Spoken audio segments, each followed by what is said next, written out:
Hello दोस्तों, नमस्कार। मैं राहुल सर एक बार फिर संकल्प विद संदीप में आपका स्वागत करता हूं। दोस्तों, अब जो है पुलिस के एग्जाम में, यूपी पुलिस के एग्जाम में बहुत ही कम समय रह गया, 3 से 4 दिन का समय रह गया। उसी को देखते हुए अब दोस्तों हम लगातार अब आपको वीडियो देंगे जिसमें आपको 30 क्वेश्चन, 25 क्वेश्चन के माध्यम से, क्योंकि अब नया चीज कुछ भी नहीं पढ़ना है आप लोगों को। अब आप जितना पढ़ चुके उसी को रिवीजन करिए, अपने से करिए। यहाँ पर आपको करवा रहे हैं, अच्छा लगे यहाँ पर करिए, अच्छा लगे वीडियो को लाइक शेयर सब्सक्राइब करिए, दूसरों को शेयर करिए, आपको कंटेंट अच्छा मिलेगा दोस्तों। ठीक है, तो चलिए बिना देर किए हुए शुरू करते हैं एक बार फिर से। देखिए क्वेश्चन है आपका टाइम एंड वर्क का। टाइम एंड वर्क का क्वेश्चन है, देखते हैं।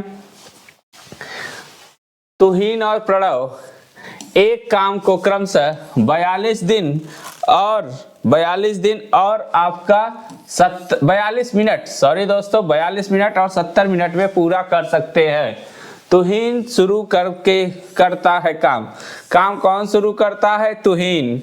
और बारी बारी से एक अल्टरनेट क्रम का आपका यह सवाल है, पूरा करते हैं और केवल अंत में काम करने वाले को ही अपनी अंतिम बारी में 1 मिनट से कम का समय मिलेगा।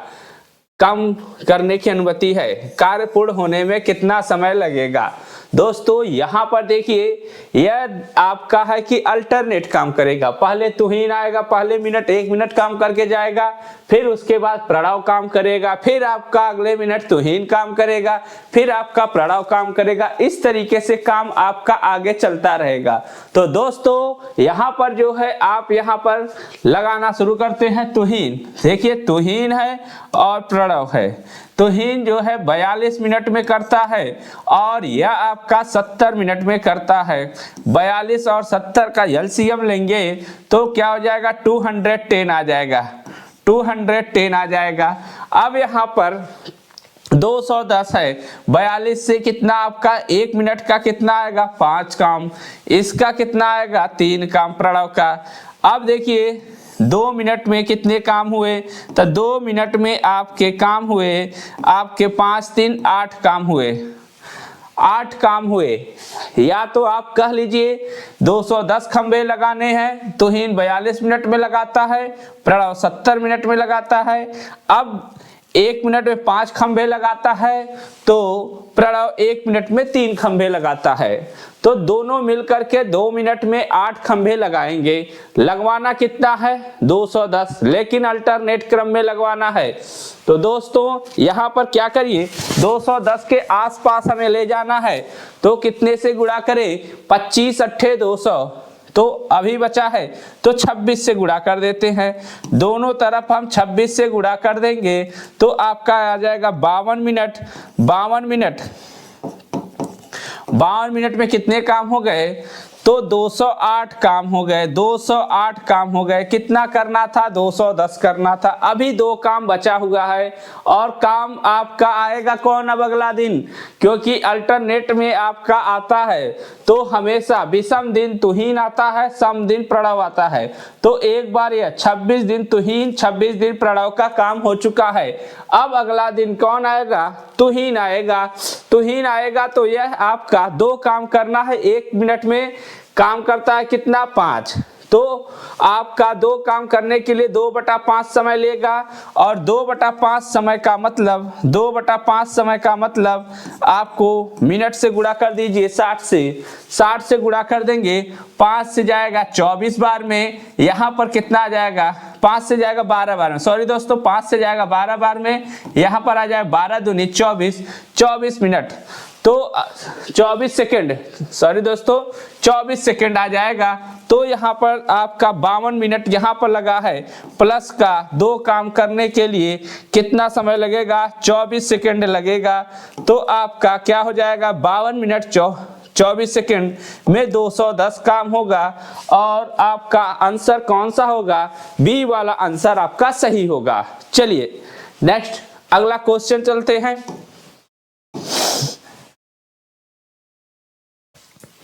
देखिए 6 से विभाजित होने वाली, प्रीवियस ईयर का क्वेश्चन है यह, प्रीवियस ईयर में पुलिस कांस्टेबल में आया हुआ सवाल है, 6 से विभाजित होने वाली सबसे छोटी 4 अंकों वाली संख्या के अंकों के योग और 11 से विभाजित होने वाली सबसे छोटी 5 अंकों वाली संख्या के योग का गुणनफल ज्ञात करना है।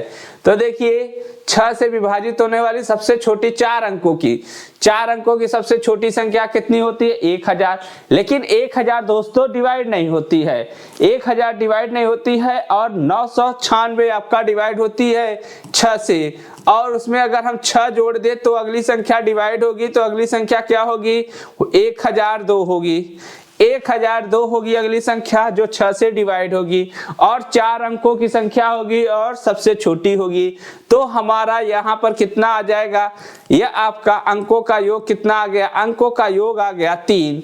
यहाँ पर अंकों का योग कितना आ गया? 3। अब देखिए 11 से विभाजित होने वाली सबसे छोटी 5 अंकों वाली संख्या, तो 4 अंकों की सबसे छोटी संख्या जो है 11 से विभाजित होती है, तो आपका 4 अंकों की 9949 होता है। इसमें अगर हम 11 ऐड कर दे तो अगली संख्या भी डिवाइड हो जाएगी, तो 9 1 10, 9 1 10 1 11, यहाँ पर आएगा 10, यहाँ पर आएगा 10, तो आपका कितना हो जाएगा? यह हो जाएगा 5 अंकों की सबसे छोटी संख्या।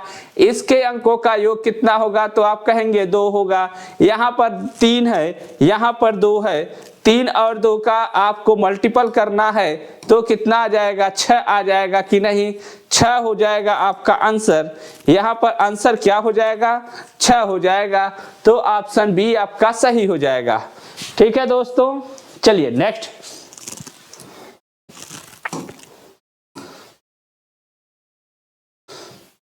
पांच अंकों की सबसे बड़ी 5 अंकों की संख्या सबसे छोटी 4 अंकों की संख्या के बीच का अंतर ज्ञात करें। तो देखिए 5 अंकों की सबसे बड़ी संख्या, 5 अंकों की सबसे बड़ी संख्या तो 59 होगा।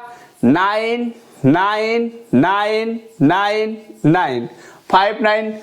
अब सबसे छोटी 4 अंकों की संख्या, 4 अंकों की सबसे छोटी संख्या है, तो 4 अंकों की सबसे छोटी संख्या क्या होगी? 1000। यह हो जाएगा आपका कितना आ जाएगा? यहाँ पे 9 9 9 8 9, आपका आ जाएगा 98999। 98999 सी वाला ऑप्शन सही हो जाएगा। यह भी आपका प्रीवियस ईयर का ही क्वेश्चन है। चलिए नेक्स्ट आगे चलते हैं। यहाँ पर आपको दिया है किसी कक्षा में बच्चों के बीच मुफ्त नोटबुक बराबर बराबर बांटी गई।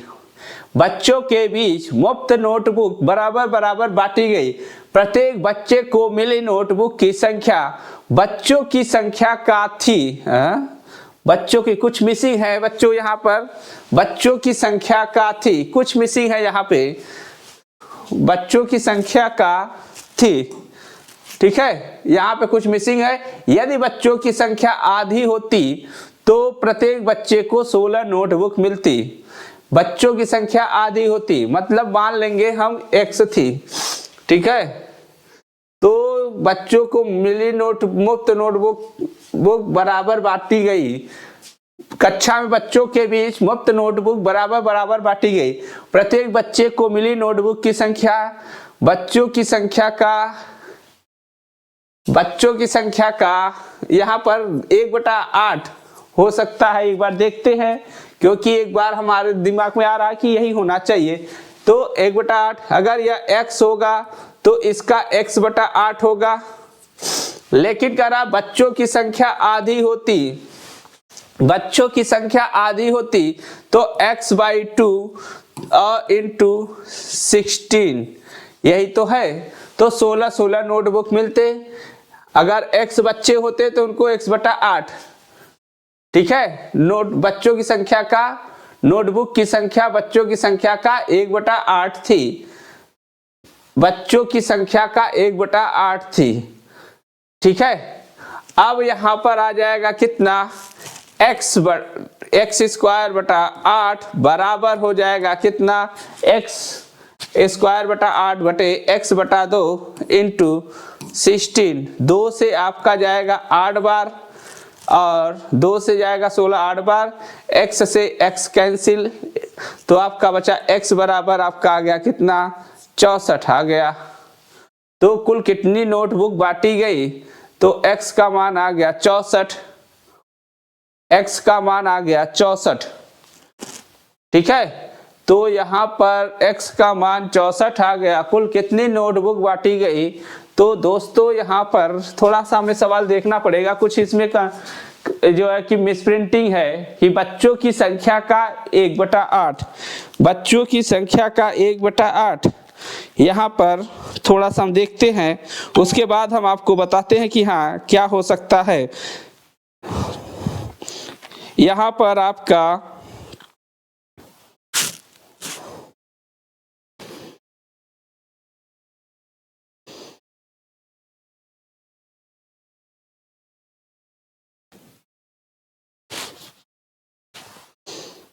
कुल कितनी नोटबुक बांटी गई, सही तो है आपका 8 1/8 होगा, यहाँ पर 1/8 होगा। ठीक है, अब x का मान कितना आ गया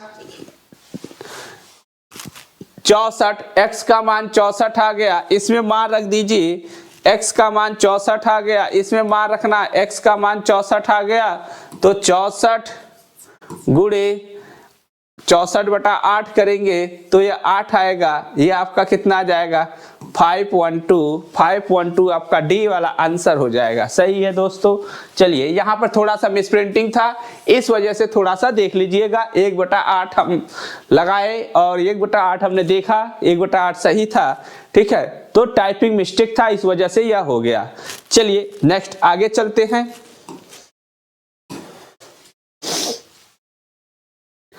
x के पास बैंक खाते में 100 रुपए 82 पैसे 100 रुपीज 82 पैसे की राशि है और 74.35 जमा करने और इतना निकालने के बाद वह बैंक खाते की राशि से 5 रुपए के कितने चॉकलेट खरीद सकता है, 5 रुपए के कितने चॉकलेट खरीद सकता है। तो इतना जमा कर देता है तो आपको कितना हो जाएगा 5 2 7, इसमें से इसको ऐड करेंगे तो 5 2 7 8 3 11। ठीक है, और बचा 4 1 5 और 7 175 रुपए 17 पैसे बचे। ठीक है, अब यहाँ पर आपको घटा देना है 50 रुपए 17 पैसे, 50 रुपए 17 पैसे घटा देंगे तो 125 रुपए बच जाएगा और 5 रुपए के तो आपको 5 रुपए वाली टॉफी 25 टॉफियां उसको मिलेगी। आपका सी ऑप्शन सही होगा। चलिए नेक्स्ट अगला चलते हैं, यह भी क्वेश्चन आपका आया हुआ है। नेक्स्ट क्वेश्चन है दोस्तों, एक घड़ी को अंकित मूल्य के 4/5 मूल्य पर बेचने पर 10% की हानि होती है। 4/5 पर बेचने पर 10% की हानि होती है, मतलब 90% में बेचा जाता है, 90% में बेचा जाता है आपका। यह कितना गुना है, तो आप देखेंगे 22.5 गुना है, 22.5 गुना है, 22 चौक 88, तो आपका यहाँ पर 22.5 गुना होता है। ठीक है, तो एक का मान आपका आ जाएगा कितना, एक का मान 22 पंजे 110 आ जाएगा, 112 आ जाएगा। ठीक है, यहाँ पर 4/5 4 से जाएगा 22 चौक 88 22.5 और यह आ जाएगा 112.5 आ जाएगा। यहाँ से आपका मान 112.5 और 90 का आपको अंकित मूल्य कितना हो गया 112 रुपए, तो 112 रुपए यहाँ पर 112 रुपए 50 पैसे आपका आ गया और आपका यहाँ पर क्या है 90 रुपए है। ठीक है, 90 रुपए सीपी है, तो एमपी और सीपी में आपका रेशियो बताना है, तो आपका जाएगा यह आपका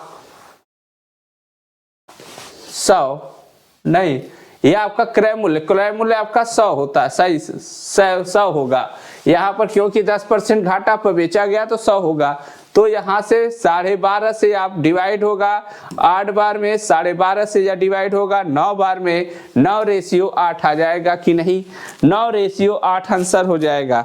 चलिए नेक्स्ट अगला क्वेश्चन, राम 2 घड़ी 3500 रुपए में खरीदता है, एक घड़ी को 25% के लाभ पर और दूसरी घड़ी को 10% की हानि पर बेच देता है, उसे पूरे लेन देन में ना तो कोई लाभ हुआ, यहाँ पर ध्यान दीजिएगा, ना तो कोई लाभ होता है ना ही कोई हानि होता है, ना ही कोई लाभ होता है ना ही कोई हानि होता है।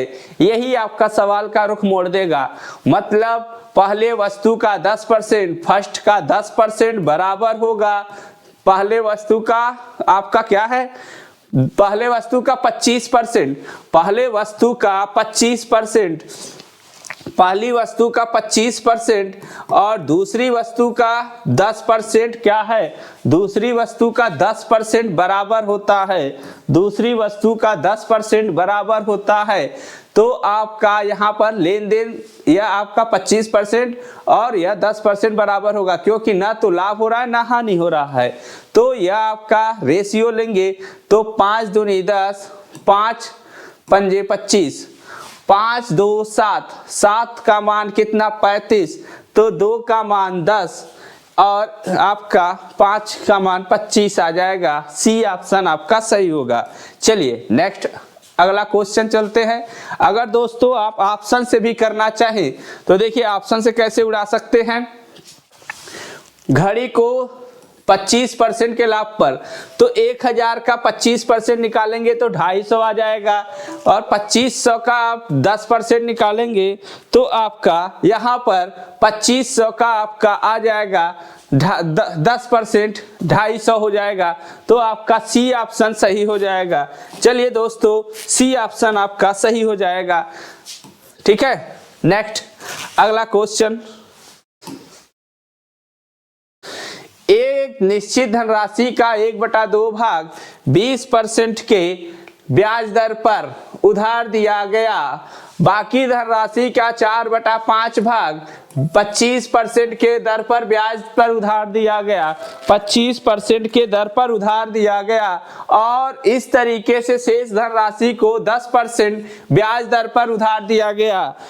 तो इसलिए अभी बाद में बात करते हैं। तो इसलिए वहां पर 2 वर्ष का साधारण ब्याज 420 रुपए है। तो धनराशि क्या है, तो 2 वर्ष का साधारण ब्याज 420 है। ठीक है, तो 1 वर्ष का आपका कितना हो जाएगा, 2 वर्ष का 420 है और साधारण ब्याज हर साल समान होता है, तो 1 साल का 210 रुपए हुआ।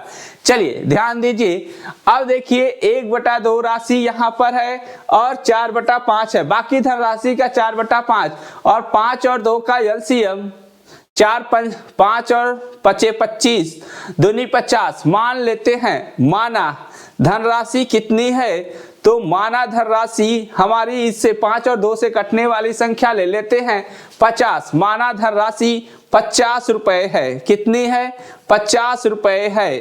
अब 50 का 1/2 निकालेंगे तो 25 रुपए को 20% की दर पर दिया गया 1 साल के लिए। ठीक है, अब दूसरी धनराशि है आपका 20, अब 25 बचा और 25 का 4/5 निकालेंगे तो आपका 20 आ जाएगा। किसने दर पर दिया गया, 25% की दर पर 1 साल का। दोस्तों 2 साल का भी निकालेंगे तो आपका वही आएगा। ठीक है, अपॉन 100, PRT अपॉन 100। अब शेष धनराशि 25 यहाँ चला गया, 20 यहाँ, 25 20 45, शेष धनराशि कितनी बची 5। अब 5 रुपए की धनराशि को 10% की दर से उधार दिया गया, कितने समय के लिए आपका 1, तो आपका कितना आ गया 100। अब यहाँ से आप देखिए 25 दूनी 50 500, यहाँ से आपका आ जाएगा 5, 25 दूनी 50 500 हो जाएगा और 500/100 का मतलब 5। यहाँ पर भी आ जाएगा 5, यहाँ पर आ जाएगा कितना 50/100 का मतलब 1/2, 1/2 का मतलब 0.5, आपका कितना आ गया 5 और 5 10 0.5, आपका आ गया 10.5, 10.5 आ गया। अब इसका मान कितना दिया गया है 210 दिया गया है, 210 दिया गया है।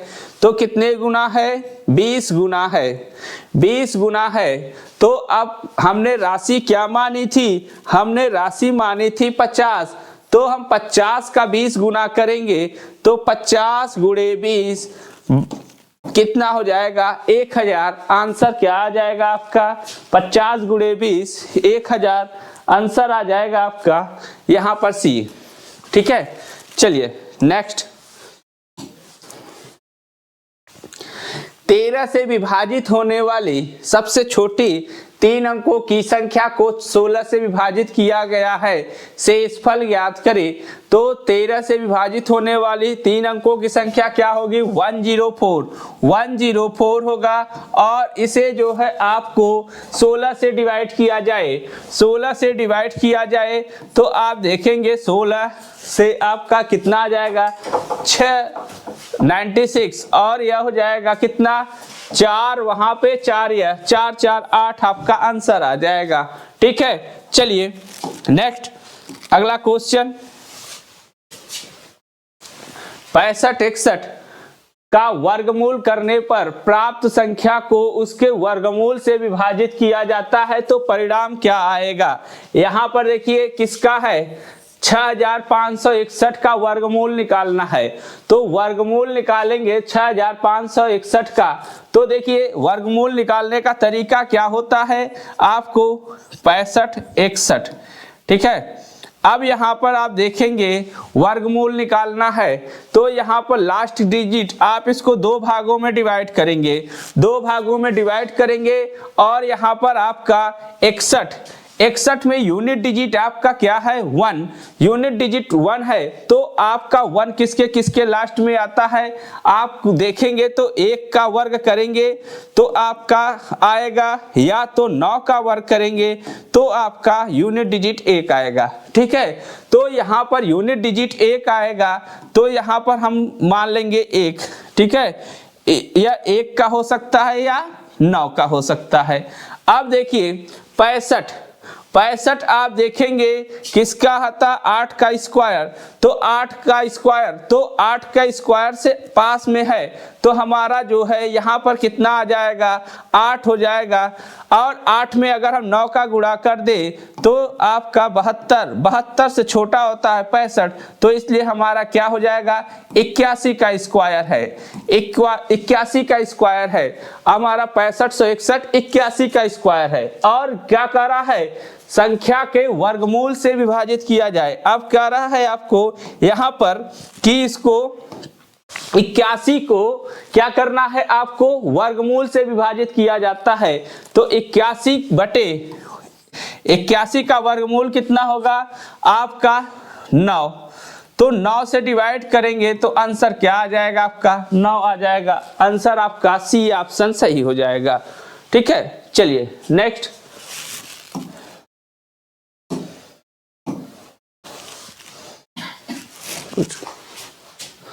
चलिए P रेशियो Q 2:3 है, Q रेशियो R 4:5 है। ठीक है, फिर यह आपका 4 R रेशियो S, यह आपका 2:1 है। अब आपको निकालना है PRS, यह आपको 3 रेशियो निकालना है। तो देखिए हम जो है केवल यहां से ही हल कर सकते हैं। यहां पर R रेशियो S 2:1 ही है। अब यहां से हम कैसे डायरेक्ट हल करेंगे, तो देखिए यहां पर 2:1 में नहीं है, यह तो 5:4 में है, क्योंकि PRS अगर यह P होगा तो यह R होगा और यह R होगा तो यह S होगा। PRS का निकाला गया है तो 5:4 में है, यह नहीं हो सकता। 30-15 आप इसको काटेंगे तो 2:1 आएगा। ठीक है, 15 से इसको डिवाइड करेंगे तो यह ऑप्शन आपका हो सकता है।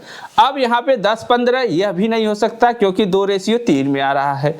25 और यह आपका 5:2 में आ रहा है, यह भी नहीं हो सकता है। तो आंसर क्या आया? यह तरीके होते हैं, इस तरीके से भी आप लगा सकते हैं। ठीक है, चलिए इसको अगर लगाना चाहे तो आपको जो है टाइम लगेगा थोड़ा सा। अगर आप यहाँ पर देखिए P का मान कितना दिया है, P का मान दिया है 2, ठीक है, और Q का मान इसमें दिया है 3, Q का मान दिया, P और Q का मान 3 दिया है, 2:3 दिया है।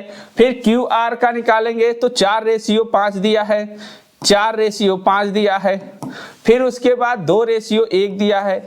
इस तरीके से निकालिए तो आपको कितना आ जाएगा? 4 दूनी 8 दूनी 16, ठीक है, 4 दूनी 8 दूनी 16।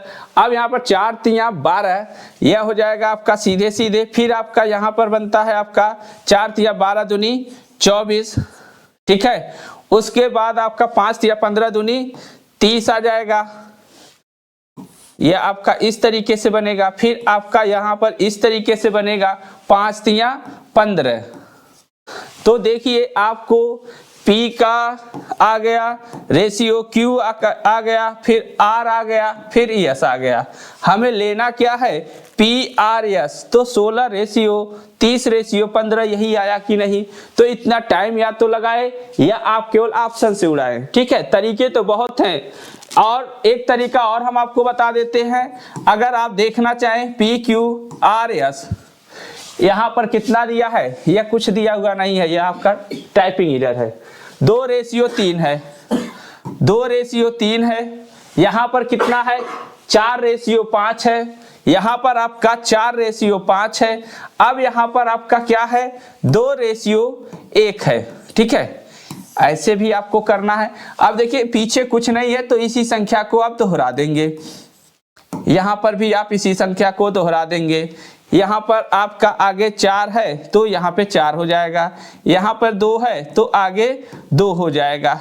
चलिए देखिए 4 दूनी 8 दूनी 16, 4 तिया 12 दूनी 24 और 5 तिया 15 दूनी 30 और यहाँ पर आ गया 5 तिया 15। अब वही चीज आया कि नहीं?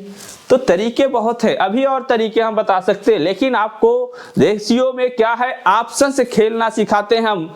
रेशियो हो गया, मेंसुरेशन हो गया, जहां पर बहुत से फार्मूला याद करवाते हैं, सब आपको क्या है केवल ऑप्शन से करवाते हैं। ठीक है, और ऑप्शन से करने में आपको 2 से 3 सेकंड लगते हैं। चलिए नेक्स्ट क्वेश्चन पे चलते हैं।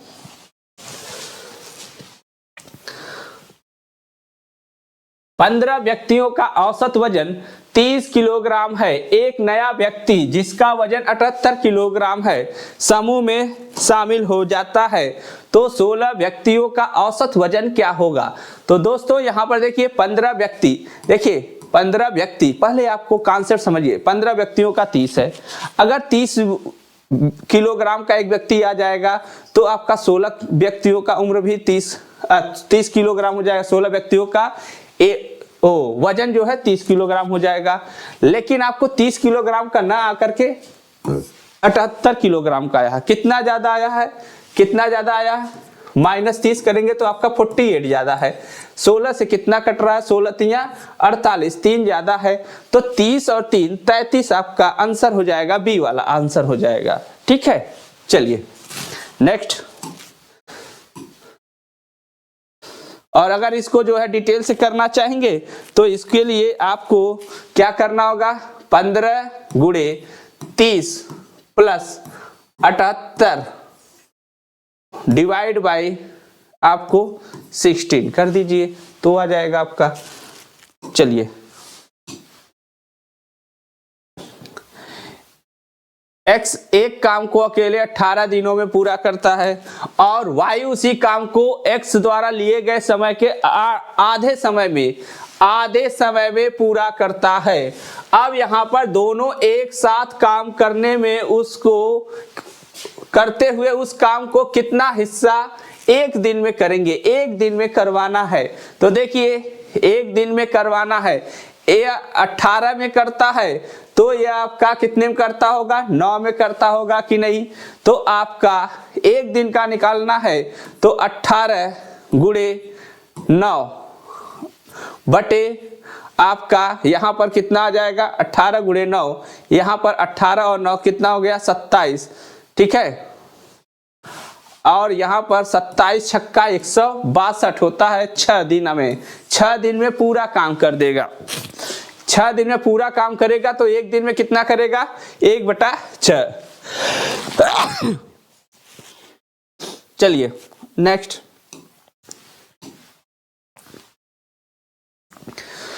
एक कार निर्धारित समय में 60 मिनट पहले, निर्धारित समय से 60 मिनट पहले निकल जाती है। निर्धारित समय से 60 मिनट पहले मतलब 1 घंटा पहले निकल जाती है, लेकिन 280 किलोमीटर की दूरी अपने गंतव्य समय तक पहुंचने के लिए उसने अपनी सामान्य चाल 14 किलोमीटर प्रति घंटा धीमी करना पड़ता है। कार्य की सामान्य चाल क्या होगी? तो देखिए यहाँ पर 280 है, 280 किससे कटता है तो आप बोलेंगे 70 गुणे 4। यहाँ पर होता है या तो यह संख्या 7 से कटेगी या तो यह संख्या 10 से कटेगी, ठीक है। तो देखिए 7 आपका जिस ऑप्शन में होगा उस से आंसर हो जाएगा। यहाँ पर देखिए 7 भी होना चाहिए और 10 भी होना चाहिए। तो देखिए 7 आपका यहाँ पर भी आया है, यहाँ पर नहीं आया है, यहाँ पर भी आया है और यहाँ पर भी आया है, लेकिन आपका 10 7 गुणे 10 यहाँ पर होता है। तो इस तरीके से आपका आंसर सी हो जाएगा, ठीक है। चलिए लगा करके देखते हैं, सवाल को लगा करके देखते हैं। अब जो है आपका यहाँ पर देखिए मान लेंगे 280 की दूरी चलता है कितने समय में x, ठीक है। अब कह रहा x घंटे में जाता है 14 किलोमीटर, धीमा कर दे तो 14 किलोमीटर धीमा कर देगा। तो अब यहाँ पर 280 किलोमीटर की दूरी x - 14 कर दे तो आपका यह अंतर कितना आ जाए 60 मिनट के बराबर हो जाए। 60 मिनट का मतलब 1 घंटा हो जाए, 1 घंटा के बराबर हो जाए, यही तो है। अब यहाँ पर इक्वेशन बन गया। अब इक्वेशन को सॉल्व करने जाएंगे तो आपका द्विघात समीकरण बनेगा। द्विघात समीकरण बनना बहुत ही जो है कि टिपिकल हो जाएगा। तो यहाँ पर देखिए अगर हम मान रखते हैं, अगर हम x का मान हम 70 रख दे तो यह 70 से कितने बार जाएगा 40 बार में जाएगा कि नहीं, 4 बार में, सॉरी दोस्तों 4 बार में चला जाएगा। अब यहाँ पे आपका यह 70 - 14 का मान कितना होगा तो 56 होगा। 56 से यह कितने बार में जाएगा 5 बार में जाएगा और 5 - 4 का मतलब क्या 1 आ रहा है। तो आपका सेटिस्फाई हो रहा है। तो आपका ऑप्शन सी आया कि नहीं आया।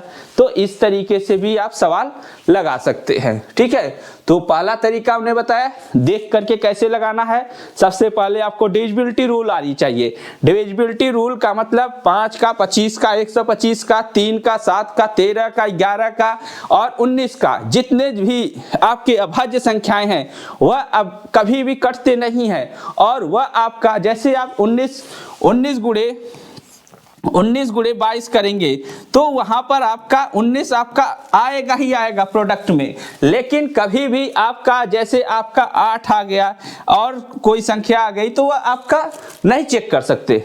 यह सब संख्याएं चेक की जा सकती हैं क्योंकि यह अभाज्य संख्याएं होती हैं, ठीक है। चलिए नेक्स्ट अगला क्वेश्चन देखते हैं।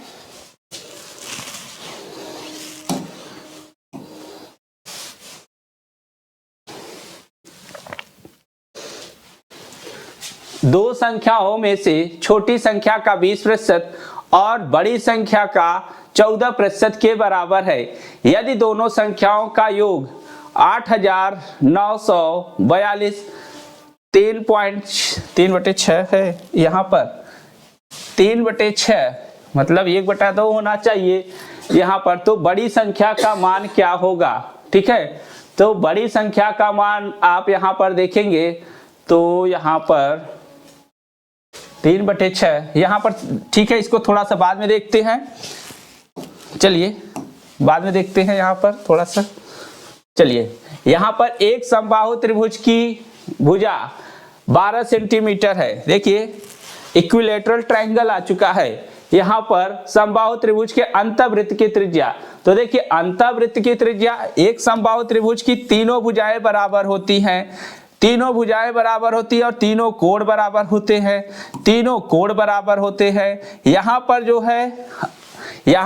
है यहाँ पर अंतःवृत्त की त्रिज्या आपका होता है, अंतःवृत्त की त्रिज्या होती है a/2√3, क्योंकि भुजा अपान √3 होता है आपका बड़ी वाली, a/√3 आपका बड़ी वाली होता है, तो a/2√3 होता है। ठीक है, अब यहाँ पर आपका यह हो जाएगा, तो यह आप देखेंगे तो 1:2 हो जाएगा, लेकिन यह चीज पूछा नहीं गया है। आपको पूछा क्या गया है, यहाँ पर 12 सेंटीमीटर, तो 12/2√3 करेंगे तो यह आपका √3 से ऊपर नीचे मल्टीप्लाई कर देंगे। √3 से ऊपर नीचे मल्टीप्लाई जब करेंगे तो यह आपका 3 दूनी 6 दूनी 12, 2√3 हो गया। त्रिज्या कितनी हो गई, 2√3 हो गई कि नहीं।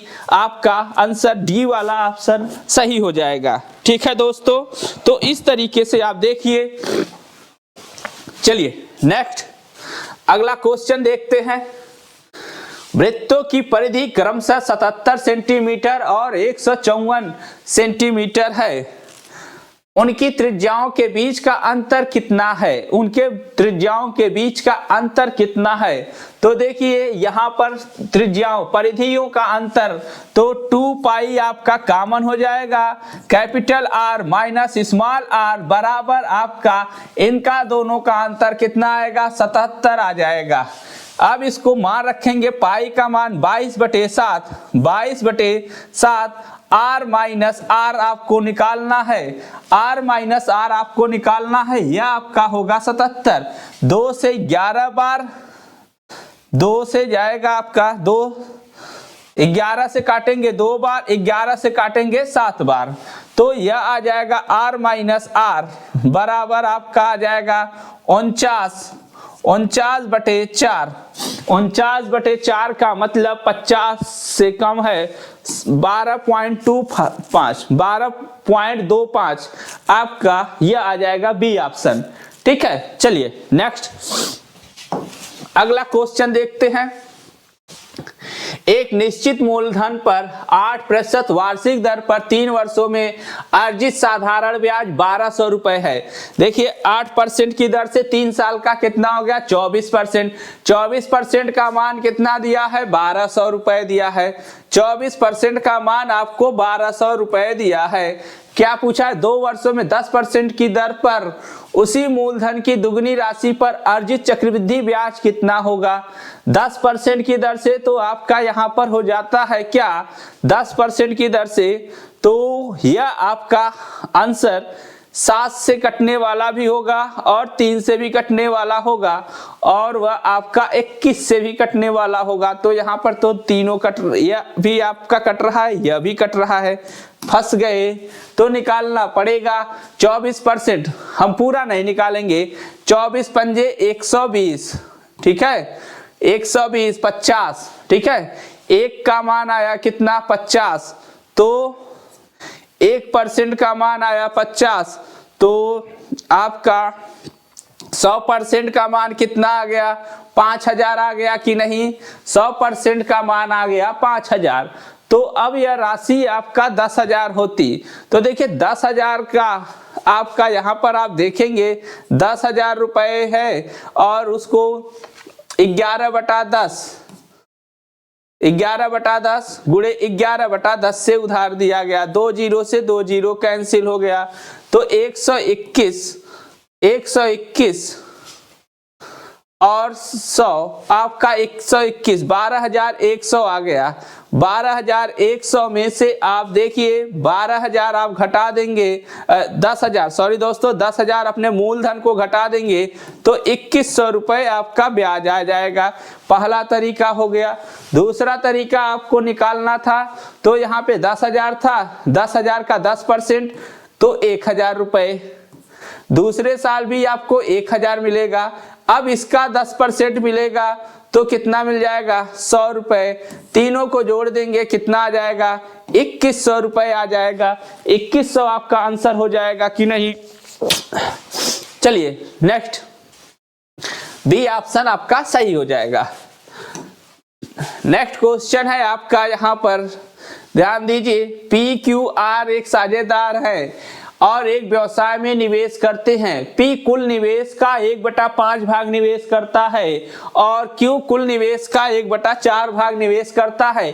PQR के निवेशों का क्रमशः अनुपात क्या है?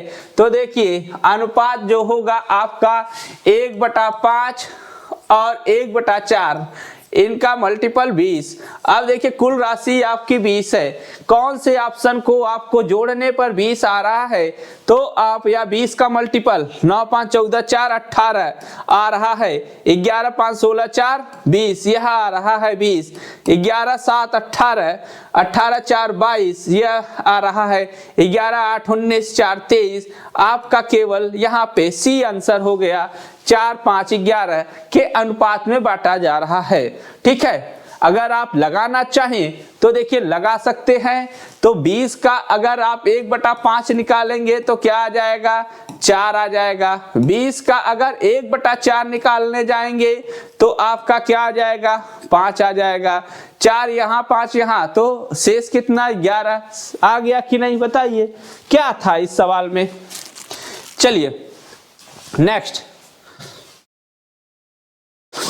धारा की चाल 4 किलोमीटर प्रति घंटा, नाव की चाल 11 किलोमीटर प्रति घंटा है। नाव धारा के प्रतिकूल 21 किलोमीटर और धारा के अनुकूल 45 किलोमीटर की दूरी कितने समय में तय करेगी? एक बार आपको देखिए, धारा के प्रतिकूल 21 कितने? 11 - 4 के स्पीड से प्लस 45 किलोमीटर को कितने? 11 + 4 के स्पीड से तय करवाना है। तो आप यहां पर देखिए कितना आ जाएगा? 7 7 त्रिक 21, 3 घंटे यहां पर लगेंगे, 11 4 15 यहाँ 45, 3 यहाँ पर, 3 और 3 कितने? 6 घंटे लगेंगे। ऑप्शन ए सही हो जाएगा। नेक्स्ट क्वेश्चन देखिए, दंड आरेख के क्वेश्चन आ गए। दिए गए दंड आरेख में कंपनी के 6 कंपनियों के वेतन को दर्शाया गया है। कंपनी एफ के वेतन का एच के वेतन से अनुपात, एफ और एच का वेतन, यहाँ पर एफ और एच यह आपको सही रूप में दिखाई दे रहा है कि नहीं?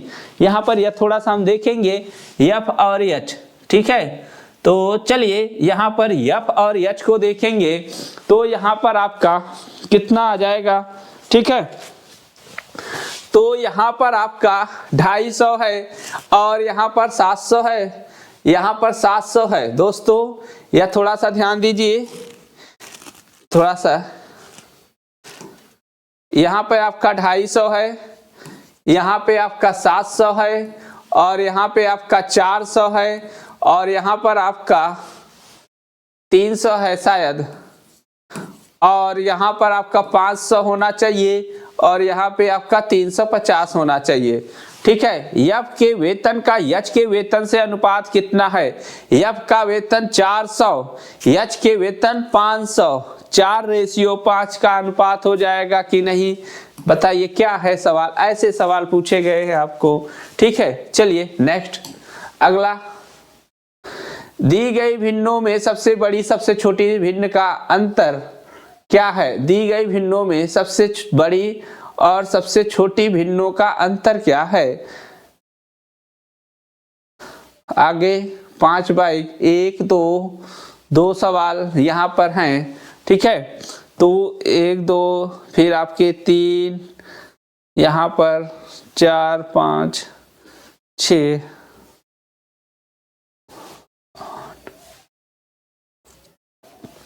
ठीक है दोस्तों, अगला जो है जब हम वीडियो बनाएंगे कल नेक्स्ट डे, तो हम आपको आगे का सवाल कराएंगे। वीडियो जो है लंबा हो रहा था, थोड़ा सा टाइम आज कम है हमारे पास, तो हम आज इसी यहाँ पे ही रोकते हैं। तो दोस्तों वीडियो अच्छा लगे तो लाइक शेयर सब्सक्राइब अवश्य करें। धन्यवाद दोस्तों।